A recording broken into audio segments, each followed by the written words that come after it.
Hello, कैसे हैं आप लोग? चलिए, तो अभी तक हम लोग रेसिस्टिविटी, कंडक्टिविटी, ओम्स लॉ ये सब जो है हम लोग पढ़ चुके हैं। और आपको जैसा कि पिछले क्लास में बताए थे कि अभी जो हम लोग का टॉपिक चल रहा है वो ओम्स लॉ के इर्द गिर्द ही चल रहा है, ओम के नियम के इर्द गिर्द ही चल रहा है। अब ओम के नियम से निकला क्या चीज़? प्रतिरोध। प्रतिरोध से फिर क्या चीज़ हो गया हम लोगों को मिला प्रतिरोधकता। प्रतिरोधकता से क्या चीज़? चालकता। ठीक है, तो फिर चालकता पर प्रतिरोधकता पर ताप का प्रभाव भी हम लोग देख लिए।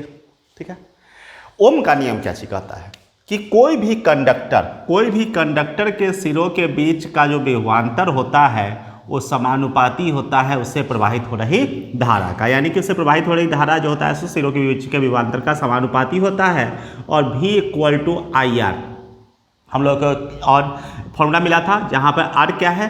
रेसिस्टेंस है, कांस्टेंट है, ये नियतांक है और इसको बुलाया जाता है रेसिस्टेंस। इसका काम क्या होता है? धारा का विरोध करना। और यहाँ से जो हम लोगों को ग्राफ मिला था, अगर वोल्टेज और करंट के बीच का ग्राफ देखें तो हम लोग को कुछ इस तरह से लीनियर मिल गया था। ठीक है, ओम के नियम में हम लोग इस चीज़ को पढ़े थे। ठीक है, और यही जो है सो सत्यापित करता है कि ये जो है सो ओम का नियम सही है, जब ग्राफ हम लोगों को लीनियर मिल जाए तब। जहाँ से हम लोग बहुत तरह के बात देखे, प्रतिरोधकता, चालकता, ये सब तरह के चीज़ हम लोग देखें। ठीक है, अब आ जाते हैं ओम के नियम के लगभग आखिरी पड़ाव पर, मतलब इसका एक तरह से आखिरी टॉपिक है जो कि ओम के नियम से रिलेटेड है। हालांकि ये फॉर्मूला खत्म नहीं हो रहा है, ये फॉर्मूला भी चलने वाला है, ये फॉर्मूला हमेशा काम आने वाला चीज़ है। लेकिन अब ओम का नियम जो है इसकी कुछ सीमाएं हैं, ये हर जगह काम नहीं करता है। बोला गया है कि ओम का नियम जो है सो फंडामेंटल लॉ नहीं है, हमेशा भी समानुपाती I नहीं हो पाता है, ये हर जगह जो है सो वैलिड नहीं रह पाता है। ठीक है, तो इसकी कुछ सीमाएं हैं, कहाँ कहाँ ये कार्य करता है और किसके बाद ये इनवैलिड हो जाता है ओम का नियम, किसके बाद जो है सो ये कार्य करना बंद कर देता है। तो आज हम उसी के बारे में बात करेंगे। तो आप लोग हेडिंग दे दीजिएगा, जल्दी से कॉपी पेन निकालिए और हेडिंग दे दीजिएगा लिमिटेशंस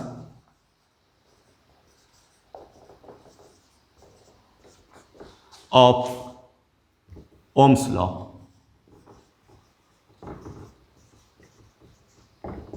ओम के नियम की सीमाएं, आप लोग हेडिंग दीजिएगा लिमिटेशंस ऑफ ओम्स लॉ, ओम के नियम की सीमाएं।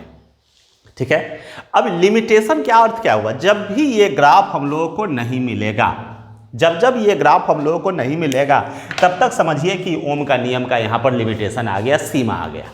कब? जब ये ग्राफ इस तरह का ग्राफ हम लोगों को नहीं मिल रहा है तब समझिए कि ये जो है सो ओम का नियम का पालन नहीं कर रहा है। तो ओम का नियम जो है सो फंडामेंटल लॉ नहीं है। ठीक है, ये हमेशा काम नहीं करता है। देखिए, अगर ये ग्राफ नॉन लीनियर यानी कि इस तरह से बैंड हो जाए, इस तरह से बैंड हो जाए या कुछ और भी तरह का हो, ये बिल्कुल इस ढंग का परफेक्ट नहीं आए तो समझिए ओम का नियम काम नहीं कर रहा है। तो अब इसकी क्या क्या सीमाएं हैं, कहाँ कहाँ ये कार्य नहीं कर पाता है, उसकी बात करते हैं। तो ये जो है सो यहाँ ध्यान देते हैं, जैसे कि एक कंडक्टर है, इसमें कुछ पहले से रेसिस्टेंस होगा। ठीक है, अब जैसे ही आप इसमें करंट फ्लो कराइएगा तो हम लोग एक फॉर्मूला हम लोग को आगे पढ़ना है, H = I² RT। ठीक है, तो रेसिस्टेंस है, पहले से करंट फ्लो कराइएगा, बढ़ जाएगा क्या चीज़? हीट। हीट बढ़ने के साथ साथ आपका क्या चीज़ बढ़ जाएगा? इंक्रीज कर जाएगा टेम्परेचर, और जब टेम्परेचर इंक्रीज कर जाएगा तो रेसिस्टेंस ऑटोमेटिकली इंक्रीज कर जाएगा, जिस चीज़ को हम लोग पहले पढ़ चुके हैं। कहने का मतलब कि कोई भी कंडक्टर से जब आप करंट फ्लो कराते हैं तो ड्यू टू फर्स्ट रेसिस्टेंस, का प्राइमरी रेसिस्टेंस जो है, इनिशियल रेसिस्टेंस जो है, तो यही प्रारंभिक प्रतिरोध के कारण इसका क्या चीज़ बढ़ेगा? हीट, और हीट के कारण टेम्परेचर बढ़ जाएगा, टेम्परेचर के कारण फिर से क्या होगा? रेसिस्टेंस बढ़ेगा, रेसिस्टेंस के बढ़ेगा तो फिर से क्या बढ़ेगा? हीट बढ़ेगा। अब ये रेसिस्टेंस तो कांस्टेंट रहा नहीं, रेजिस्टेंस तो कांस्टेंट नहीं हो रहा है। क्यों? क्योंकि जैसे जैसे आप करंट पास होगा तो हीट बढ़ेगा, और हीट बढ़ेगा तो टेम्परेचर बढ़ेगा, और टेम्परेचर बढ़ेगा तो रेजिस्टेंस बढ़ जाएगा। और ओम का नियम क्या कहता है कि ये रेजिस्टेंस ओम के नियम में क्या है? कांस्टेंट है, और यहाँ पर कांस्टेंट नहीं मिल रहा है, यानी कि ओम का नियम जो है सो हम लोगों को पालन नहीं कर रहा है, ये वैलिड नहीं हो पा रहा है। ठीक है, तो अब इस स्थिति में यहाँ पर ग्राफ अगर इसका देखा जाए तो जब तक जो है, जब तक मतलब हीट नहीं बढ़ रहा है, टेम्परेचर नहीं बढ़ रहा है, तब तक तो ग्राफ लिनियर चलेगा। और जैसे ही हीट बढ़ेगा, टेम्परेचर बढ़ेगा, और टेम्परेचर बढ़ने के कारण रेजिस्टेंस बढ़ेगा, बस तुरंत ग्राफ जो है सो बैंड कर जाएगा। मतलब ओरिजिनल जो इसका ये पाथ था, इस पाथ को छोड़ देगा। तो इस कंडीशन में जो है ओम का नियम का पालन नहीं हो रहा है। सेकेंड कंडीशन, ठीक है, पहले समझ गए, जो कोई भी कंडक्टर पर ओम का नियम फॉलो नहीं हो रहा है, ठीक है। दूसरा एक होता है वाटर वोल्ट मीटर, ठीक है, वोल्टेज मेजरमेंट करने के नाम ही है वोल्ट मीटर। अब उसमें क्या है, उसमें यहां ध्यान देना है उसमें क्या होता है कि ये ऊपर गया करंट, हम यहां दिखा रहे हैं,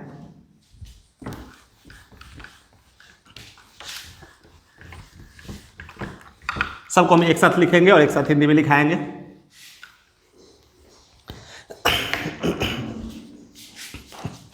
दूसरा होता है वाटर वोल्ट मीटर, ये है करंट, इधर है वोल्टेज। वाटर वोल्ट मीटर में क्या होता है कि उसमें तो ओम के नियम का पालन लगभग होता है, लेकिन वहाँ एक समस्या है कि जब वोल्टेज जीरो रहेगा तो करंट भी जीरो रहेगा, ये तो ठीक है, लेकिन कुछ सर्टेन वोल्टेज तक वोल्टेज तो बढ़ेगा, लेकिन करंट जो है सो करंट का वैल्यू क्या रहेगा, जीरो ही रहेगा। और कुछ वोल्टेज मान लेते हैं यहाँ पर मान लेते हैं 4 वोल्ट, एक एग्जाम्पल दे रहे हैं, तो 4 वोल्ट तक इसमें करंट का वैल्यू कितना दिखाएगा, जीरो। लेकिन जैसे ही 4 वोल्ट के बाद इंक्रीज करेगा तब करंट इंक्रीज करना शुरू कर देगा, और इस कंडीशन में जो है सो ऐसा ग्राफ हमको मिलना शुरू हो जाएगा। तो यहाँ से अगर देखा जाए तो फॉलो तो हो रहा है, लेकिन ओम का नियम कब काम करना है, हम लोग को फॉलो कहाँ से करना है, ओरिजिन से, मूल बिंदु से। मूल बिंदु से अगर ऐसा ग्राफ जा रहा है तो फिर ठीक है, नहीं जा रहा है तो फिर ये ठीक नहीं है। तो ये कुछ सर्टेन वोल्टेज के बाद जो है सो ये ग्राफ बढ़ना शुरू हो रहा है, ये स्ट्रेट लाइन मिलना शुरू हो रहा है, यानी कि वाटर वोल्ट मीटर में भी जो है सो ओम का नियम हम लोगों का पालन नहीं कर पा रहा है। तो नॉर्मल कंडक्टर में ओम का नियम का पालन नहीं हो रहा है, दूसरा किसमें, वाटर वोल्ट मीटर में जो है सो ओम का नियम का पालन नहीं हो रहा है, ठीक है। 2 पॉइंट हो गया। यहां से एकदम शॉर्ट क्वेश्चन आता है, एकदम ये शॉर्ट क्वेश्चन में पूछा जाएगा कि ओम के नियम के सीमाओं के लिखें, तो आप ध्यान समझिएगा।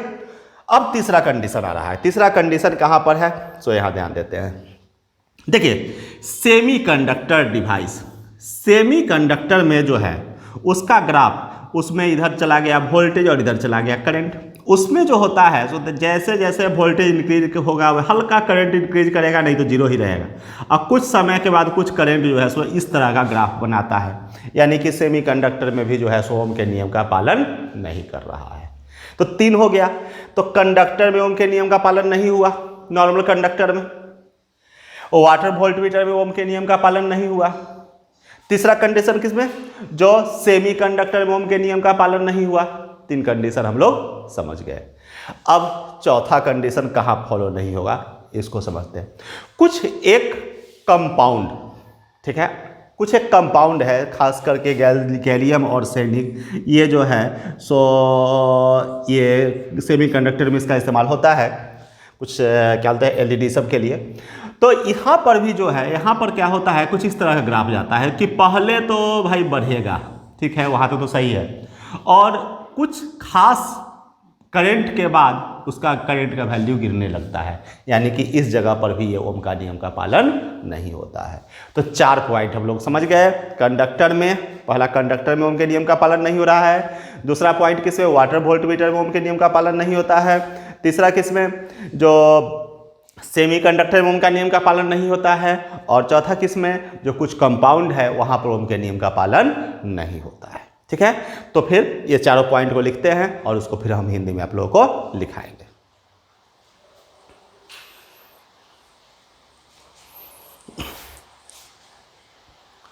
हाँ, तो लिखिएगा, ये 2 पॉइंट यहाँ पर लिखा हुआ है, तो लिखिएगा।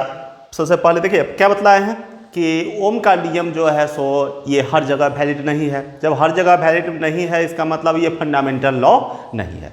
तो सबसे पहले जो है ऊपर में लिखे हुए हैं, लिखेगा हिंदी में, लिखेगा ओम का नियम कोई मूल नियम या मौलिक नियम नहीं है। ओम का नियम कोई मूल नियम नहीं है। अतः यह हर जगह या हर चालक पर मान्य नहीं होता है, ठीक है। तो अब यहाँ पर क्या बतलाए थे, सबसे पहले क्या बतलाए थे कि ये जो है सो कंडक्टर पर काम नहीं कर पाता है। कारण क्या है, उसका क्या होगा, उसका जैसे जैसे करंट बढ़ेगा हीट बढ़ेगा, और हीट बढ़ेगा तो फिर से रेजिस्टेंस बढ़ेगा, यानी कि रेजिस्टेंस कांस्टेंट नहीं रह पाएगा और ग्राफ जो है सो नॉन लीनियर हो जाएगा। तो सबसे पहला पॉइंट लिखिएगा, पहला पॉइंट आप लोग हेडिंग दीजिएगा, पहला पॉइंट लिखिएगा जब किसी चालक में विद्युत धारा प्रवाहित की जाती है, जब किसी चालक में विद्युत धारा प्रवाहित की जाती है तब उसका तापमान, उसके तापमान में वृद्धि हो जाती है, जिसके कारण उसका प्रतिरोध बढ़ने लगता है, जिसके कारण उसका प्रतिरोध बढ़ने लगता है और ग्राफ जो है असंरेखीय हो जाता है, और ग्राफ यानी कि आरेख जो है सो असंरेखीय हो जाता है। ठीक है, वही यहाँ पर पहला पॉइंट लिखे हैं। दूसरा पॉइंट लिखिएगा, क्या बतलाए थे कि वाटर वोल्टमीटर में काम नहीं करता है, एक सर्टेन वोल्टेज के बाद जो है सो काम करना शुरू करता है। तो ये जो है इतना वोल्टेज तक तो ये करंट पास ही नहीं होगा, तो इतना वोल्टेज आएगा उसका करंट पास होना शुरू करेगा। हाँ, तो पहला का आप लोग पहले ग्राफ ड्रॉ कर लीजिएगा, ये पहला का ग्राफ है, ये ग्राफ आप लोग ड्रॉ कर लीजिए, हिंदी वाले इंग्लिश वाले इसको नोट कर लीजिएगा। और अब आ जाता है ग्राफ ड्रॉ करने के बाद तब लिखिएगा दूसरा पॉइंट लिखिएगा, 2 नंबर लिखिएगा वाटर वोल्ट मीटर में, लिखिएगा वाटर वोल्ट मीटर, ऐसे लिखिए, वाटर पूरा लिखिए इंग्लिश में, वाटर वोल्ट मीटर में यह देखा गया है कि वाटर वोल्ट मीटर में यह देखा गया है कि आरेख तो संरेखीय होता है, आरेख तो संरेखीय होता है, संरेखीय हो रहा है, स्ट्रेट लाइन हो रहा है, परंतु आरेख तो संरेखीय होता है, परंतु एक निश्चित विभवांतर के बाद उसमें विद्युत धारा प्रवाहित होना शुरू होती है, एक निश्चित विभवांतर के बाद उसमें विद्युत धारा प्रवाहित होना शुरू होती है। ठीक है, लिखने के बाद ये दूसरा ग्राफ ड्रॉ कीजिएगा। ठीक है, 2 पॉइंट और है, उसको अपनी नोट करते हैं। हाँ, तो तीसरा पॉइंट लिखिएगा, ओम का नियम अर्धचालक पर कार्य नहीं करता है, ओम का नियम अर्धचालक पर कार्य नहीं करता है। क्या बतलाए थे कि सेमीकंडक्टर में ऐसा नहीं होता है, सेमीकंडक्टर में इस तरह का बैंड होकर के ग्राफ जाता है, ये सरल रेखा नहीं जा पाती है, स्ट्रेट लाइन नहीं हो पाता है, जिसके कारण जो है सो ओम का नियम फॉलो नहीं करता है। तो लिखिएगा तीसरा पॉइंट लिखिएगा ओम का नियम अर्धचालक पर कार्य नहीं करता है, लिख करके ये वाला ग्राफ ड्रॉ कर लीजिएगा। अब आते हैं लास्ट पॉइंट पर, चौथा पॉइंट पर। कुछ एक कंडीशन में ऐसा देखा गया है, क्या चीज़, कि जैसे जैसे करंट बढ़ता है तो उसका कुछ एक कंडीशन में देखा गया है कि जैसे जैसे वोल्टेज बढ़ता है तो उसका करंट जो है सो डिक्रीज कर जाता है, कुछ सर्टेन वोल्टेज के बाद करंट उसका क्या हो जा रहा है, डिक्रीज कर जा रहा है। जैसे कि इसमें इस ग्राफ पे देखिए, यहाँ से यहाँ तक तो ओम का नियम का पालन हुआ, यहाँ तक तो हुआ, फॉलो किया, लेकिन उसके आगे जैसे ही वोल्टेज इंक्रीज किया, वोल्टेज बढ़ा, बस इसका ग्राफ जो है सो नीचे की ओर डाउन होना शुरू हो गया, यानी कि करंट का मान क्या होने लगा, घटने लगा। तो इस कंडीशन में जो है सो ओम का नियम का पालन नहीं हो पा रहा है। तो लिखिएगा कुछ जगहों पर ऐसा देखा गया है, कुछ शर्तों पर या कुछ जगहों पर ऐसा देखा गया है, या कुछ केस में ऐसा देखा गया है, या कुछ स्थिति में ऐसा देखा गया है कि वोल्टेज का मान बढ़ने पर धारा का मान घट जाता है, वोल्टेज का मान बढ़ने पर धारा का मान घट जाता है। अतः इस स्थिति में ओम का नियम का पालन नहीं होता है, लिख करके और इस ग्राफ को ड्रॉ कर लीजिए। अब बात आती है कि आखिर ओम का नियम जो है सो कहाँ पर फॉलो हो रहा है और कहाँ पर फॉलो नहीं हो रहा है। ये 4 कंडीशन हम लोग जो देखे उसमें ओम का नियम का फॉलो नहीं हो रहा है। लेकिन ऐसा तो है नहीं कि भाई ओम का नियम कहीं फॉलो नहीं होगा, ऐसा तो नहीं है, कहीं फॉलो होता है, कहीं नहीं होता है। रेसिस्टेंस में होता है, मेटल में होता है, सेमीकंडक्टर में नहीं होता है, वैक्यूम ट्यूब में नहीं होता है। तो जिस चीज़ में, जिस मटेरियल में ओम का नियम को फॉलो हो रहा है, यानी कि स्ट्रेट लाइन हम लोगों को मिल जा रहा है, यानी कि उस तरह का जो मटेरियल होता है, उस तरह का जो कंडक्टर होता है, उसको आता है ओमिक कंडक्टर या ओमिक मटेरियल, ओमीय चालक, ओमीय पदार्थ। और जिस पदार्थ में ओम का नियम का पालन नहीं हो पाता है उसे बोला जाता है अओमीय चालक या अओमीय पदार्थ। ठीक है, तो इसको नोट करने के बाद अगला हेडिंग आप लोग दीजिएगा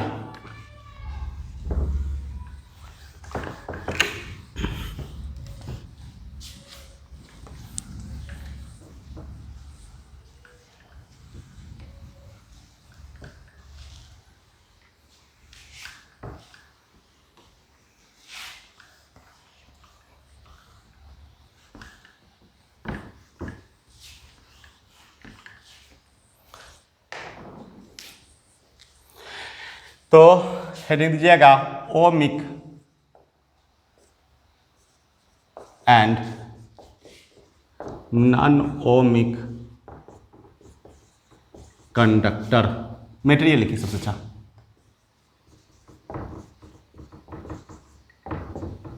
देखिए ओमीय अथवा अओमीय चालक, ओमीय अथवा अओमीय चालक लिख लिए। ओमीय चालक क्या चीज? जो ओम के नियम का पालन करता है, सॉरी ओमीय तथा अओमीय पदार्थ। ओमीय पदार्थ क्या चीज? जो ओम के नियम का पालन करता है। अओमीय पदार्थ क्या चीज? जो कि ओम के नियम का पालन नहीं करता है। बस इसी बात को लिख रहे हैं। तो पहला लिख दे रहे हैं ओमिक मटेरियल,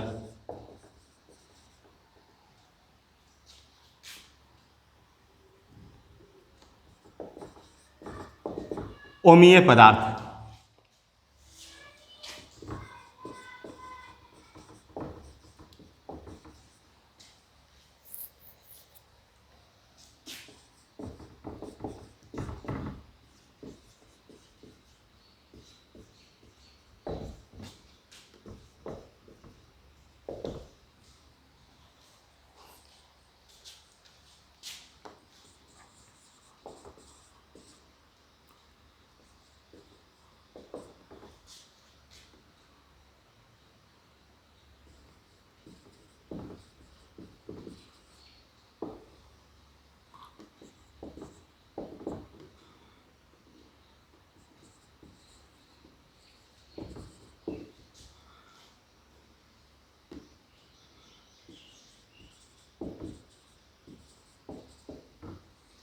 देखिए वह पदार्थ जो ओम के नियम का पालन करता है उसे ओमीय पदार्थ कहते हैं।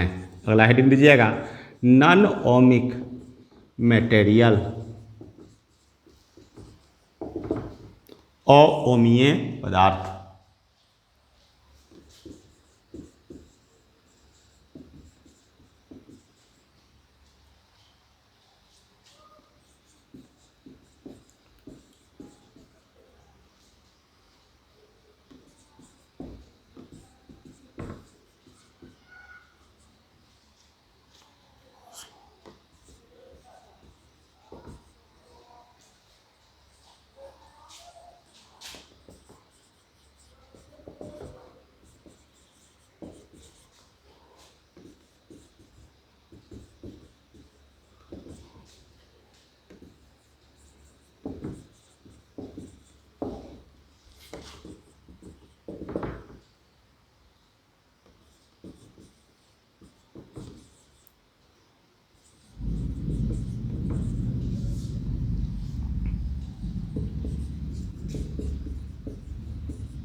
लिखिएगा दूसरा लिखिएगा अओमीय पदार्थ। लिखिएगा वह पदार्थ जो ओम के नियम का पालन नहीं करता है उसे अओमीय पदार्थ कहते हैं। एग्जाम्पल लिखिए अर्धचालक, वैक्यूम ट्यूब, निर्वात नली इसको बुलाता है हिंदी में, ठीक है, इत्यादि कर दीजिए। ठीक है, तो ये था हमारा ओम के नियम के सीमाएं।